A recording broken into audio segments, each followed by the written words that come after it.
하늘에 계신 우리 아버지여, 이름이 거룩히 여김을 받으시오며 나라가 임하시오며 뜻이 하늘에서 이루어진 것 같이 땅에서도 이루어지이다. 오늘 우리에게 일용할 양식을 주시옵고 우리가 우리에게 죄 지은 자를 사하여 준 것 같이 우리 죄를 사하여 주시옵고 우리를 시험에 들게 하지 마시옵고 다만 악에서 구하시옵소서.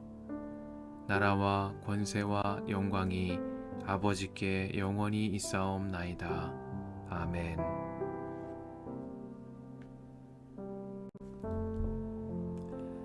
폭풍이 나의 마음을 거세게 칩니다. 네 분은 모두 하나님의 음성을 들으십시오. 그분의 입에서 나오는 천둥과 같은 소리를 들으십시오. 하나님이 하늘을 가로지르시면서 번개를 땅 이 끝에서 저 끝으로 가로지르게 하십니다. 천둥과 같은 하나님의 음성이 들립니다. 번개불이 번쩍이고 나면 그 위험찬 천둥 소리가 울립니다.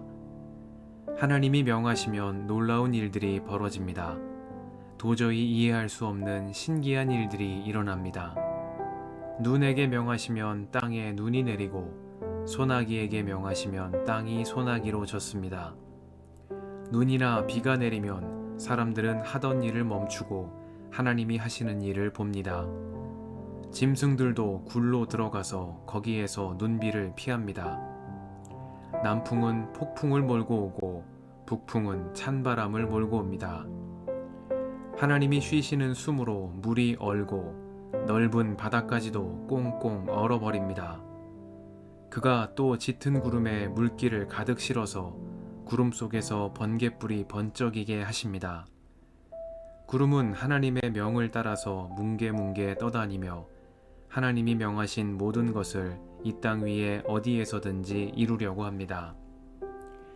하나님은 땅에 물을 주시려고 비를 내리십니다. 사람을 벌하실 때에도 비를 내리시고 사람에게 은총을 베푸실 때에도 비를 내리십니다. 욥 어른은 이 말을 귀담아 들으십시오. 정신을 가다듬어서 하나님이 하시는 신기한 일들을 곰곰이 생각해 보십시오. 하나님이 어떻게 명하시는지, 그 구름 속에서 어떻게 번갯불이 번쩍이게 하시는지를 아십니까? 구름이 어떻게 하늘에 떠 있는지를 아십니까?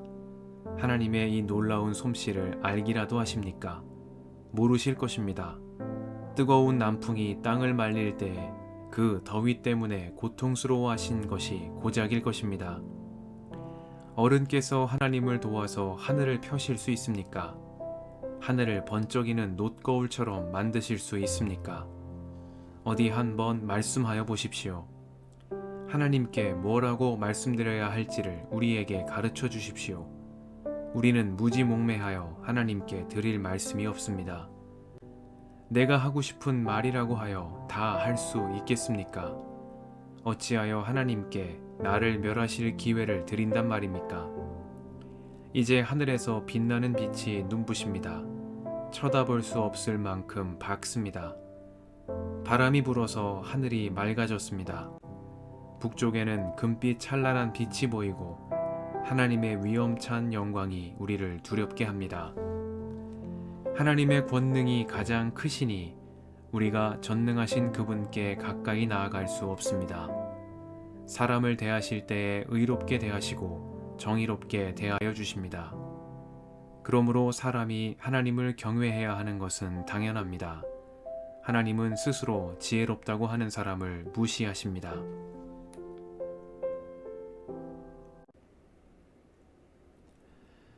주님의 은총과 평화가 이 저녁에 여러분과 함께 하시길 빕니다. 하나님의 권능이 가장 크시니 우리가 전능하신 그분께 가까이 나아갈 수 없습니다. 사람을 대하실 때에 의롭게 대하시고 정의롭게 대하여 주십니다. 그러므로 사람이 하나님을 경외해야 하는 것은 당연합니다. 하나님은 스스로 지혜롭다고 하는 사람을 무시하십니다. 말씀 앞에서 성령의 인도하심과 지혜를 구합니다.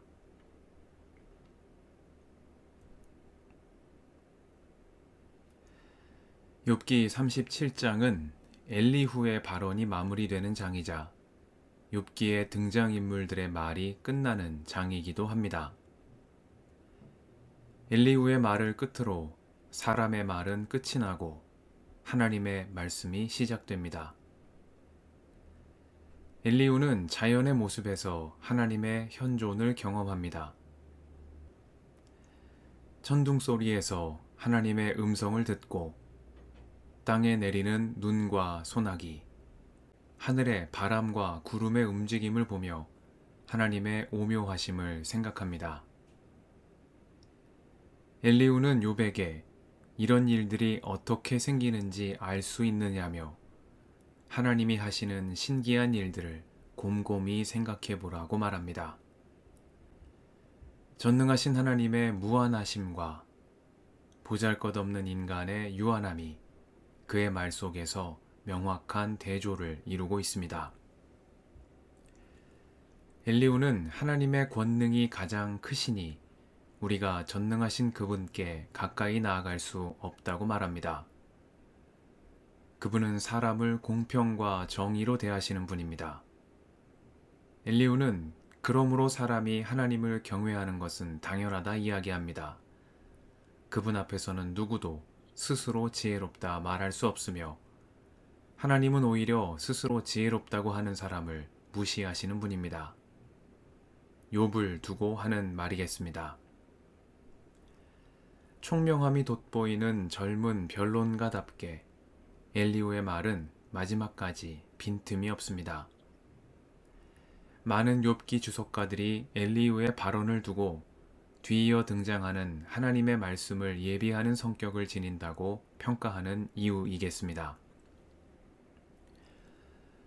그러나 엘리후는 여전히 하나님의 일부분을 전체로 생각하는 오류를 벗어나지 못합니다.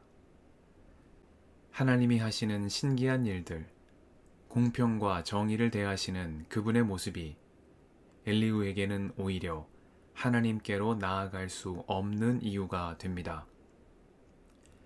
그에게 하나님은 전능하시고 공평과 정의로 사람을 대하시는 분이지만 너무나 멀리 계시고 사람이 감히 가까이 대할 수 없는 높은 곳에 계시는 분입니다.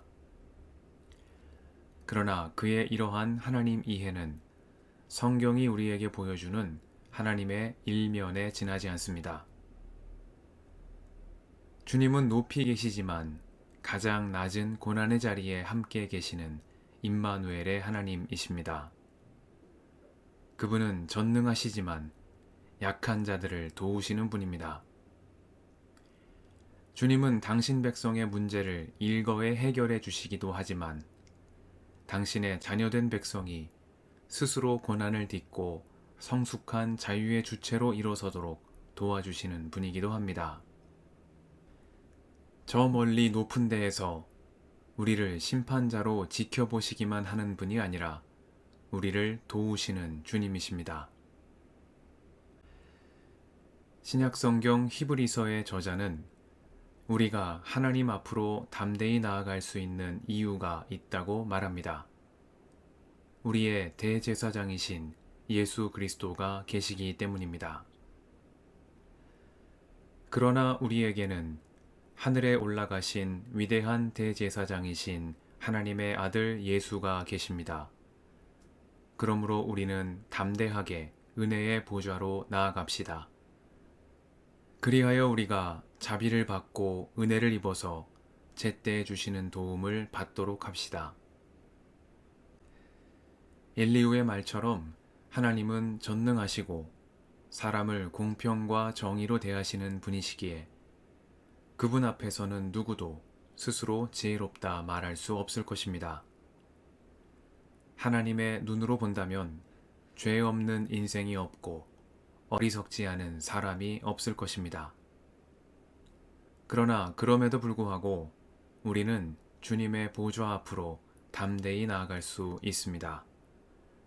우리의 대제사장이신 예수 그리스도가 계시기 때문입니다.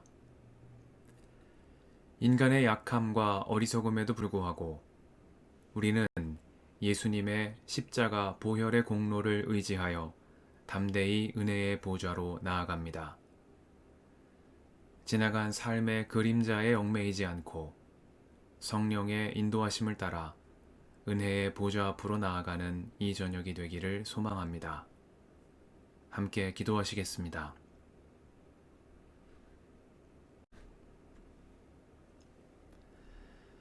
주님, 오늘도 이 저녁을 허락하시니 감사합니다. 우리의 약함과 어리석음에도 불구하고 주님의 십자가 보혈의 공로를 의지하여 담대히 은혜의 보좌로 나아갑니다. 지나간 삶의 그림자에 얽매이지 않으며 성령의 인도하심을 따라 날마다 은총의 새날로 나아가게 하옵소서.